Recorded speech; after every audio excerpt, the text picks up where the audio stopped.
저희 채널에 처음 오셨다면 꼭 좋아요와 구독 부탁드립니다. 그래야 새 영상이 올라올 때 바로 보실 수 있습니다. A-37 드래곤플라이는 남한 공군에서 본격적으로 운용된 첫 경공격기 중 하나로 주로 제한된 규모의 전투와 대게릴라 작전에 널리 활용되었다.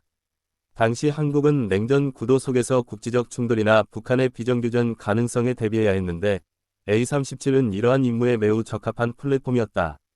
가볍고 기동성이 뛰어나 저고도에서 정밀 폭격과 기총 사격이 가능했으며 특히 좁은 작전 지역에서 신속히 출격해 지상군을 지원하는 데 강점을 보였다.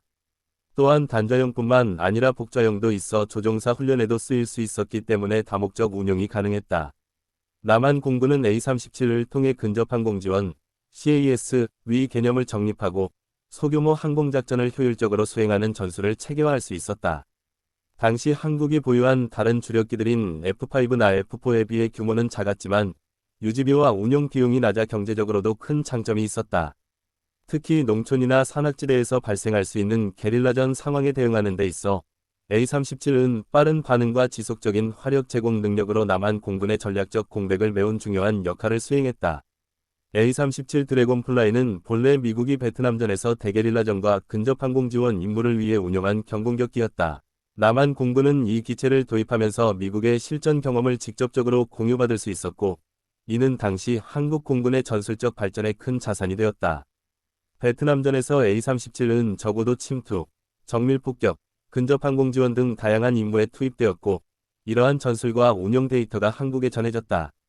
한국 공군은 이를 바탕으로 산악지형이 많은 한반도 환경에서 어떻게 소규모 전술기를 효과적으로 활용할 수 있을지를 학습할 수 있었다.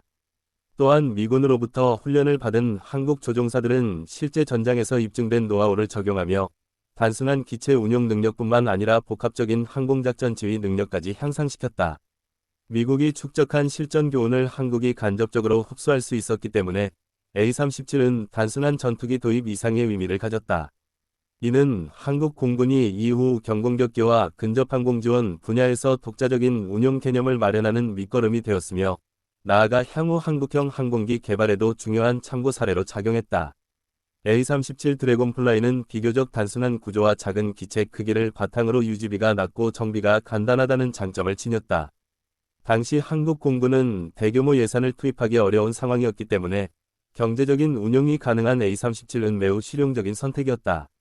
이 기체는 고가의 전투기와 달리 연료 소모가 적고 부품 교체나 정비 과정도 복잡하지 않아 짧은 시간 안에 재출격이 가능했다.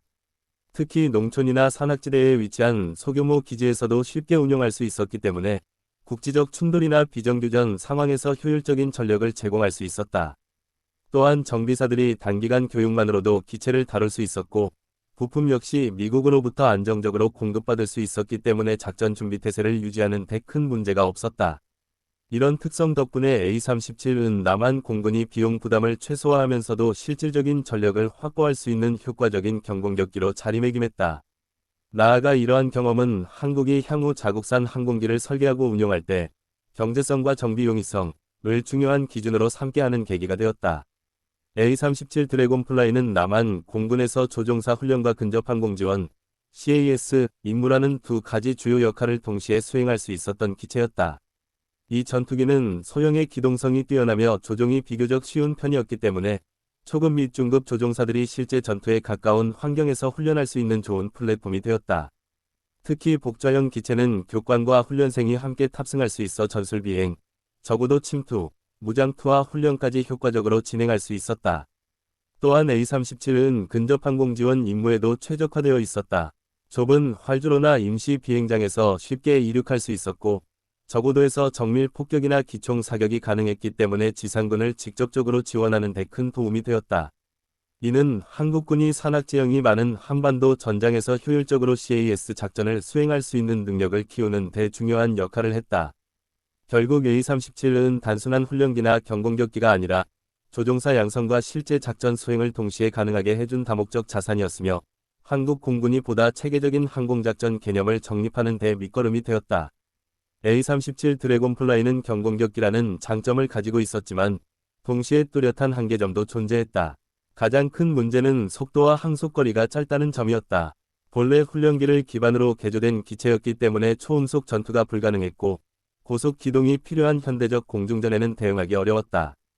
또한 연료 탑재량이 제한적이어서 장거리 작전이나 장시간 채공 임무를 수행하기에는 역부족이었다.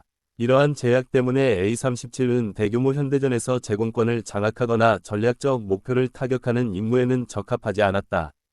대신 소규모 분쟁, 국지전, 대게릴라 작전 등 제한적인 전장 환경에서만 효과적으로 활용될 수 있었다. 특히 북한과 같이 대규모 전력을 보유한 적을 상대로는 A-37이 단독으로 의미 있는 역할을 하기는 어려웠으며 반드시 F-4, F-5와 같은 더 강력한 전투기와 병행 운용되어야 했다. 결과적으로 A-37은 남한 공군이 당장 필요로 했던 저비용 단기적 전력 보강에는 적합했지만 장기적으로는 기술 발전과 안보 환경 변화에 따라 점차 도태될 수밖에 없는 기체였다. 이 한계는 한국이 이후 더 현대적인 전투기 도입과 국산 항공기 개발에 박차를 가하게 만든 중요한 요인으로 작용했다.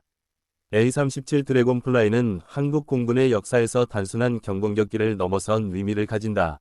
이 기체는 본격적인 제트 전력으로 도약하기 전 과도기적 단계에서 중요한 역할을 담당했다.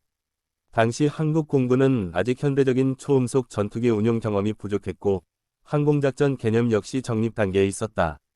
A-37은 이러한 상황에서 저비용으로 운용 가능하면서도 실질적인 전투 능력을 제공해 공군이 전력 공백을 메우고 새로운 전술을 시험할 수 있는 기회를 마련했다. 특히 근접 항공 지원, 대게릴라 작전, 그리고 조종사 훈련까지 다양한 임무를 수행하며 한국 공군이 다목적 전력 운용의 기초를 다지는 데 기여했다. 또한 미국의 베트남전 경험을 간접적으로 흡수할 수 있는 매개체였다는 점에서 단순한 장비 도입 이상의 의미가 있었다.